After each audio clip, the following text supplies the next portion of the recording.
मरियम नवाज आज लाहौर में rally निकालेंगी। Rally जाती उमरा से शादरा पहुंचेगी। गुज़िश्ता रोज मुस्लिम लीग नून के सोशल मीडिया कन्वेंशन से खिताब करते हुए मरियम नवाज साहिबा ने कहा है कि 13 दिसंबर के जलसे में पहले जो है वो 13 दिसंबर के जलसे से पहले 8 दिसंबर को PDM अहम क़यादत जो है वो उसका फैसला करेगी और इजलास में मुख्तलिफ फैसले किए जाएंगे। मरियम नवाज का ये भी कहना था कि अब आर होगा या पार होगा। मरियम नवाज ने अरकान असम्बली को इस्तीफे देने के लिए भी तैयार रहने की तलकीन की है। दूसरी तरफ अगर हम वज़ीर आज़म इमरान खान की बात करें तो वो ये कहते हैं कि अगर कुर्सी छोड़नी पड़ी तो छोड़ देंगे, लेकिन बदउनवान अनासिर को NRO देकर मुल्क के साथ गद्दारी नहीं कर सकते। अपोजिशन कोरोना की सूरत हाल में दबाव डालकर अपनी चोरी बचाना चाहती है। सवाल ये पैदा होता है कि क्या अपोजिशन इस्तीफे देने का फैसला कर चुकी है? सवाल ये भी है कि क्या अपोजिशन की तमाम जमातें अपने फैसलों में मुत्तफिक हैं? हुकूमत इस सारी सूरत हाल में क्या करेंगी? इस हवाले से हम बात करेंगे। हमारे साथ इस वक्त मौजूद हैं मुस्लिम लीग नून के रहनुमा डॉक्टर तारिक फजल चौधरी साहब और सीनियर सहाफ़ी और तज्ज़ियाकार जनाब मज़हर अब्बास साहब। अस्सलाम वालेकुम। आप दोनों हज़रात का बहुत शुक्रिया प्रोग्राम में वक्त देने के लिए। तारिक साहब, आपकी तरफ आते हैं कि जो मरियम नवाज साहिबा ने कहा है कि एक तो ये कि इस्तीफ़ों के लिए तैयार रहें और दूसरा ये कि 8 दिसंबर को बड़े फ़ैसले, तो ये बड़े फ़ैसले क्या हैं और इस्तीफ़ों के लिए तैयार रहने का मतलब ये है कि क्या सिर्फ आपकी पार्टी के लोग या तमाम पार्टियां जो PDM में हैं वो इस्तीफ़ों के लिए मुत्तफिक हो चुकी हैं? बिस्मिल्लाहिर्रहमानिर्रहीम, बहुत शुक्रिया। देखिए, जहाँ तक इस्तीफ़ों का ताल्लुक है, ये PDM की तमाम जो क़यादत है, मरकज़ी क़यादत, उनके जितने भी सरबराही इजलास हुए हैं उनके अंदर ये बातें डिस्कस हो चुकी हैं और तमाम जमातें इस बात के ऊपर तैयार हैं कि वक्त, हालात और जो एहतजाजी मुहिम इस वक्त जारी है उसकी नौइयत को देखते हुए मुनासिब वक्त के ऊपर जब समझा जाएगा कि अब यानी एक आखिरी धक्का आपने हुकूमत को देना है, तो उस वक्त ये इस्तीफ़ों की ऑप्शन इस्तेमाल की जाएगी। और इसमें तमाम जमातों का इत्तफाक है। PDM में 11 जमातें शामिल हैं और सब ने इस बात पर इत्तफाक किया है कि जितनी भी इस तहरीक के अंदर जो ऑप्शंस हैं वो इस्तेमाल की जाएंगी और इस्तीफ़ा उनमें से आप ये कहें कि एक आखिरी ऑप्शन के तौर पे उस पर डिस्कस किया गया और इसका तमाम जमातों का इस पर इत्तफाक है। ठीक है। अच्छा मज़हर साहब, ये बताइए कि पीपल्स पार्टी आपको लगता है इस्तीफे दे देगी? देखिए, आज जो है वो 7 दिसंबर है और मेरा ख्याल है हम में से बहुत से लोगों को याद नहीं कि आज ही के दिन 1970 में पहली मरतबा डायरेक्ट फ्रेंचाइज की बुनियाद पर इलेक्शन हुए थे मुल्क के अंदर 1970 में। और आज हम 50 साल बाद भी इस चीज़ पर बहस कर रहे हैं कि आम इंतखाबात शफाफ हैं या नहीं हुए 2018 के। इसका मतलब है इन 50 सालों में जमहूरियत को जो सफ़र है वो अंग्रेज़ी के सफ़र की तरह है। बिल्कुल। और उसके लिए जाहिर है अब ये सियासी जमातों को सोचना है कि आखिर वो कौन से इंतखाबात होंगे जिसके नताइज वो कबूल करेंगे। ये बड़ा चैलेंज है। अब पीपल्स, आपने इस्तीफ़ों की बात की। देखिए, मुझे मेरी जो इत्तलाआत भी हैं और मेरा अपना तज्ज़िया भी ये है कि इलेक्शन इस्तीफ़ों का मसला जो है वो मरहलावार होगा। यानी जिस तरह 2014 में इमरान खान साहब की जमात ने जब धरना दिया था और इस्तीफ़ों का फैसला किया था तो उन्होंने सिर्फ कौमी असम्बली से इस्तीफ़े दिए थे क्योंकि खैबर पख्तूनख्वा में उनकी हुकूमत थी और खैबर पख्तूनख्वा की गवर्नमेंट ने और परवेज खटक साहब ने इस चीज़ पर तहफ़्फ़ुज़ात से इज़हार किया था और उन्होंने इस चीज़ से इनकार कर दिया था कि खैबर पख्तूनख्वा में जो है वो इस्तीफ़े नहीं आएंगे और इससे मामला गड़बड़ होंगे। यही कुछ सूरत हाल मुझे लग रही है इस वक्त। पीपल्स पार्टी गालिबन जब स्टेज आएगी तो कौमी असम्बली से तो इस्तीफ़े देने पर राज़ी हो जाएगी, लेकिन मुझे नहीं लगता कि वो सिंध असम्बली से इस्तीफा देंगे और सिंध हुकूमत खामखाही जो है दूसरों के हवाले कर देंगे। जहाँ तक इस्तीफों के देने का हवाला, दिसंबर की जो मीटिंग, कल जो मीटिंग हो रही है उसमें एक उसूली फैसला ये होगा कि इस्तीफे कब देने हैं। और आखिरी ऑप्शन की अभी तारिक फजल साहब बात कर रहे थे, तो ये भी तय करना होगा कि आखिरी ऑप्शन से मुराद क्या है और वो आखिरी ऑप्शन कब इस्तेमाल मतलब उससे पहले क्या किया, ये तारिक साहब से हम पूछ लेते। लेकिन मज़हर साहब, एक और चीज़ भी आपसे पूछना चाहूंगी कि अगर इस्तीफे आखिरी फैसला है और वो देना है तो जाहिर है पहले अनाउंसमेंट होगी। यहाँ पर हमने ये भी देखा है कि हम इस्तीफे देने का ऐलान करते हैं। अब उस ऐलान करने में और इस्तीफे एक्चुअली दे देने में भी फिर वो दरमियान में महीने और दिन गुजर जाते हैं। तो यहाँ पर क्या इस्तीफे का मामला भी इसी तरह होगा कि हुकूमत को डराने के लिए, बौखलाने के लिए इस्तीफों का ऐलान पहले कर देंगे या फिर दे ही देंगे और उससे हुकूमत को कोई झटका लगेगा या कुछ नहीं होगा? देखिए, होता यह है कि जब पिछली मर्तबा इस्तीफे दिए थे पीटीआई के लोगों ने, तो होता यह है कि वैसे क्योंकि हम आइन की बालादस्ती की बात करते हैं, लेकिन कोई भी जमात उस आइन की बालादस्ती पर यकीन नहीं रखती। वरना 2014 में सीधी सी बात थी, स्पीकर को अगर इस्तीफे पहुंच जाएं तो स्पीकर फिर वो हम इंटरप्रिटेशन कर लेते हैं कि जी अब स्पीकर जो है वो सेटिस्फाई हो कि ये इस्तीफा जो है किसी दबाव के तहत तो नहीं दिया गया था। अब ये जो टर्म है ये हमेशा मिसयूज होती है, हुक्मरान जमात मिसयूज करती है। इस मर्तबा भी यही होगा अगर इस्तीफे दिए गए कि इस्तीफे लेके रख लिए जाएंगे, स्पीकर बुलाएंगे, लोगों को तोड़ने की कोशिश की जाएगी। कुछ लोग कहेंगे कि जी हमने दबाव में इस्तीफे दिए, तो वो इस्तीफे कबूल नहीं होंगे।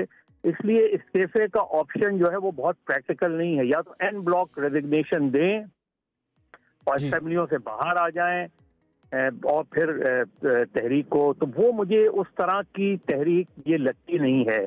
आलम हो सकता है कि मैं गलत साबित हूं, लेकिन हम तारिक साहब से पूछते हैं ना। तारिक साहब ये बताइए कि पहली चीज़ तो ये कि क्या सूबाई और कौमी दोनों असेंबलियों से इस्तीफा देने के हवाले से बात हुई है, तमाम पार्टियां इस पर मुत्तफिक हैं, नंबर 1। दूसरा ये कि कौन से इलेक्शन होंगे कि जिसको आप लोग मानेंगे, और तीसरा ये जो अभी मजहर साहब ने कहा कि ये प्रोसेस जो है ये बड़ा लंबा है और इसके अंदर बहुत सारी ऐसी चीज़ें हैं कि जिनको आप इस्तेमाल करके इस्तीफे दे भी देते हैं और वो नहीं भी होते। देखिए, जो पीडीएम में शामिल जमातें हैं उनमें बड़े सीनियर सियासतदान हैं, और जाहिर है ये जो मदर साहब ने जो बात की है, पाकिस्तान की सारी जो सियासी तारीख रही है वो सब उसका हिस्सा रहे हैं। ये जो जितने भी उतार चढ़ाव मद्देनजर आते रहे हैं सियासी मंजरनामे पे, वो सब उनसे वाकिफ हैं। और इस्तीफे किस तरह देने हैं उन्होंने बिल्कुल सही कहा कि उसका तरीकाकार क्या बनना है, ये सारी बातें ध्यान में रख के ही जाहिर है ये फैसला किया जाएगा। लेकिन किस वक्त देने, क्या मराहिल होंगे, क्या तरीक़ाकार होगा, कौमी असेंबली, सूबाई असेंबली या इन ब्लॉक, ये सारी जो फैसले हैं ये तो पीडीएम की क़यादत ही करेगी। ये किसी एक जमात का मैं समझता हूँ कि ना तो मैंडेट है और ना इस पर हम अभी कमेंट करना चाहते हैं। ये फैसले कल होंगे या अभी इस पर कोई बात नहीं हुई है? जी, कल इस्लामाबाद में पीडीएम का सरबराही इजलास हो रहा है और बुनियादी तौर पर उसका जो मकसद है वो ये है कि जो 13 दिसंबर को लाहौर का एक जलसा है उसके बाद की तमाम तर जो हिकमत अमली है उस पर गौर किया जाए। अच्छा, अब उस हिकमत अमली में एक चीज सामने आई है जो आप लोगों की तरफ से बड़ी इंटरेस्टिंग है कि खवातीन को जो है वो आप लोगों ने एक फोर्स बना दी है कि अब अगर गिरफ्तारियां होंगी पार्लिमानी लीडरान की तो वो खवातीन जो है वो पुलिस के सामने ढाल बनेगी। ये जरा समझाइएगा कि वो खवातीन जो होंगी उनका क्या काम होगा। देखिए, मुझे तो कोई इस तरह की हिकमत अमली पता नहीं है। और दूसरी बात यह है कि जो गिरफ्तारियां होती हैं पॉलिटिकल मूवमेंट के दौरान, उसमें गिरफ्तारियां आपका ऑप्शन नहीं होता कि आप अपनी मर्जी से वो गिरफ्तारी दें और खवातीन को आगे करके खुद जो है आप गिरफ्तारी ना दें। ऐसा मुमकिन नहीं है। अब्बासी साहब ने फोर्स बनाई है, कल आज के अखबारात में भरा पड़ा हुआ है, आपने शायद चेक नहीं किया आज के अखबार। जी, मैंने देखी नहीं है, लेकिन मुझे नहीं पता कि शाहिद भाई की उससे मुराद क्या है। लेकिन मैंने आपको बड़ी सिंपल सी बात अर्ज की है कि ये जो ऑप्शन होता है ये आपके पास नहीं होता।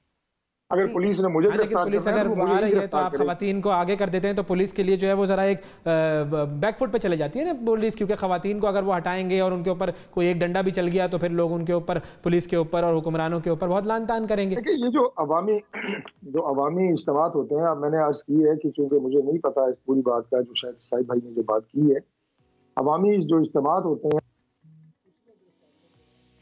अच्छा, तारिक साहब की शायद आवाज़ हमारे पास नहीं आ रही है। हमें ज्वाइन किया पाकिस्तान तहरीक इंसाफ की मेंबर कौमी असेंबली शानदाना गुलजार साहिबा ने भी, उनसे भी ज़रा जानते हैं कि अब तो ये आउटराइट इस्तीफे देने की तरफ चले गए हैं तो गवर्नमेंट क्या कर रही है। अस्सलाम वालेकुम शानदाना साहिबा, thank you for joining us. अस्सलाम वालेकुम Shifa Bibi, thank you for having me. जी बताइए शानदाना के अब तो ये ऐलान हो गए हैं कि हम शायद इस्तीफे दे देंगे, तो हमारे जितने अरकान हैं असेंबलीज़ के उनको भी मरियम साहिबा ने कह दिया कि आप लोग भी तैयार रहें, कभी भी पीडीएम की क़यादत से ये फैसला आ जाएगा and then you have to submit your resignations. क्या कहेंगी? शुक्रिया शिफा। देखें, कॉन्स्टिट्यूशनली या आइन के मुताबिक तो बहुत सारे रास्ते हैं।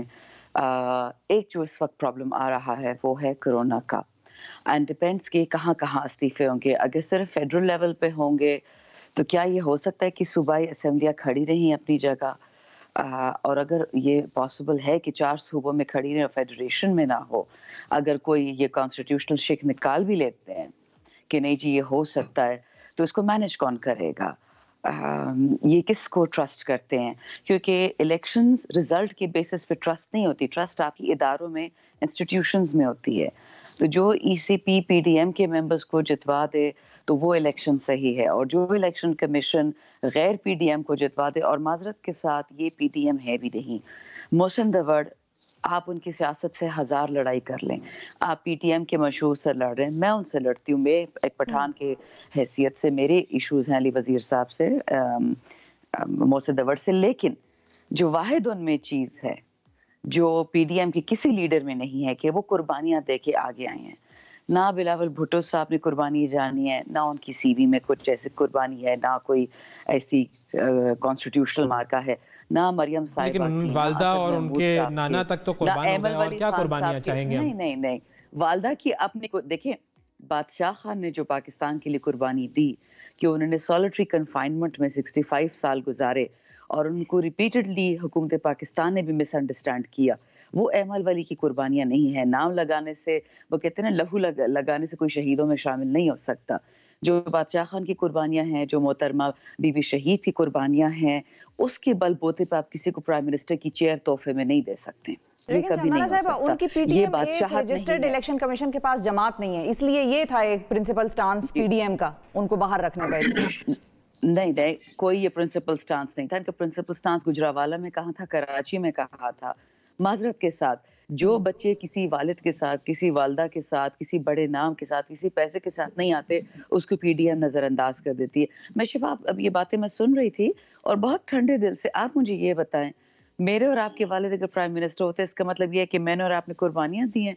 आपको हम स्टूडियो का हेड लगा दें, मुझे पीटीआई की खवातीन का हेड लगा दें, अब ये आइंदा पाकिस्तान की जमहूरियत होगी। और ये किस जमहूरियत की डेफिनेशन है कि जस्ट बिकॉज, और लेट्स से अगर मान भी लेते हैं कि अगर बिलावल साहब की वालदा ने बहुत कुर्बानियां दी, तो उसका ये मतलब है कि इस तरह तो पाकिस्तान में डायनास्टीज पे तो वो तो है, वो एक प्रॉब्लम हमारी रही है, और उसको हमारे मीडिया ने अनफॉर्चुनेटली नॉर्मलाइज भी कर दिया किसी हद तक। लोग कह रहे हैं कि हमें बिलावल भुट्टो चाहिए और उनको वोट दे रहे हैं, तो ठीक है, फिर अब लोगों के ऊपर तो फ्रीडम ऑफ चॉइस है ना भाई उनका।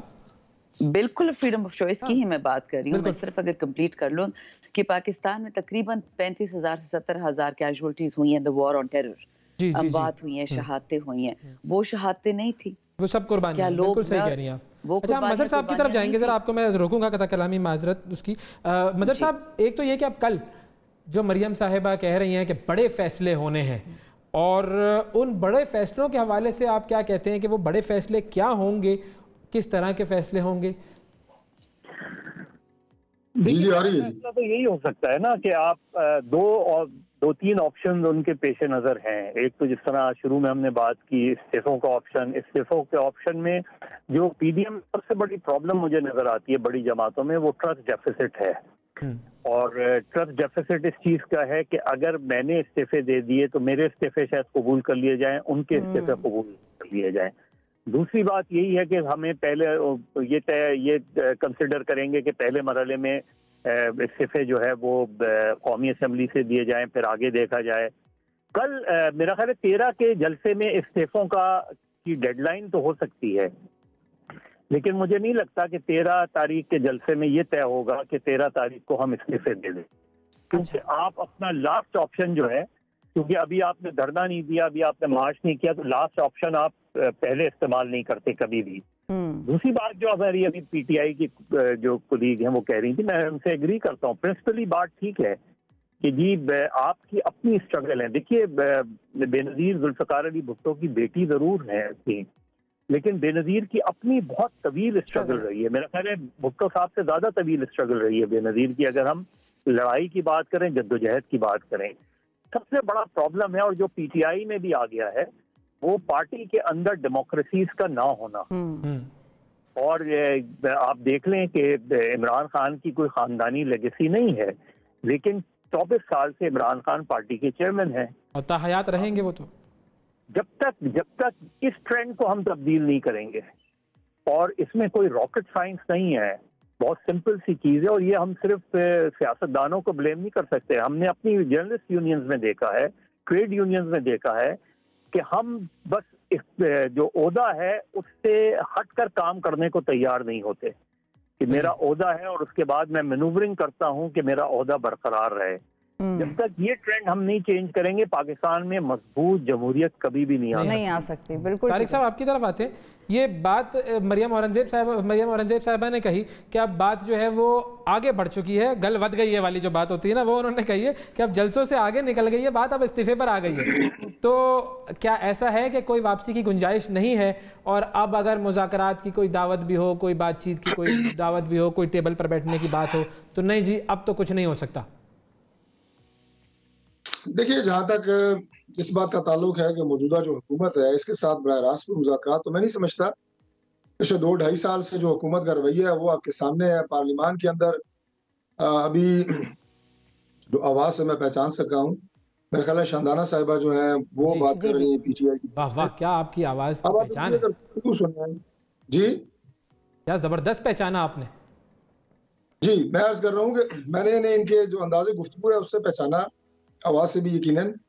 ये अंदाजे गुफ्तगू पीटीआई का नहीं है।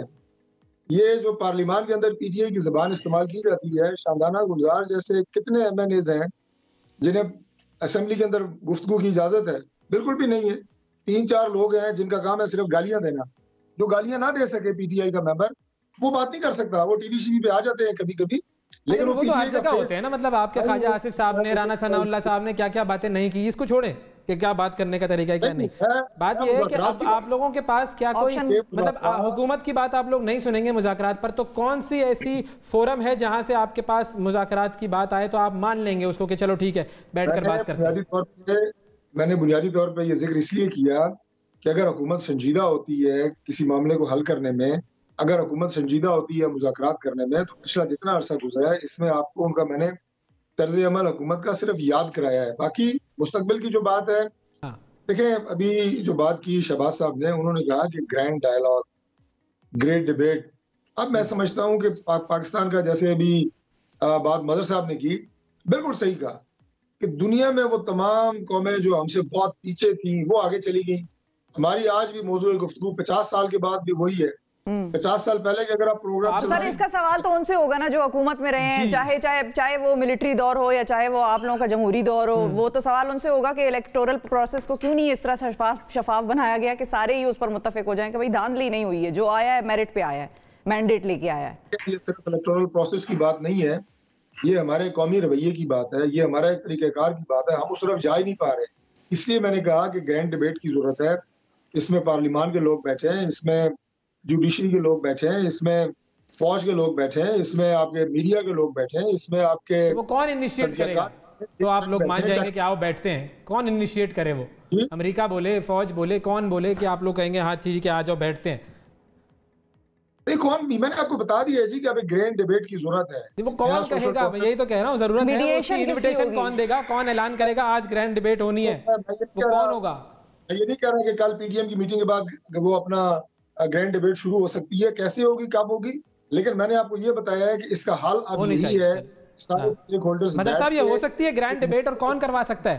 तो कैसे लेके आगे बढ़ना है आपने? देखिए ये जो नैरेटिव है ना डिबेट का, डायलॉग का, ये सिर्फ सियासी जमातों के दरमियान होनी चाहिए, हुकूमत और अपोजिशन के दरमियान होनी चाहिए। जब अपोजिशन की जमातें ये कहती हैं कि हम इस हुकूमत से बात नहीं करेंगे, तो वहीं आप उस डिबेट को डाइल्यूट कर देते हैं।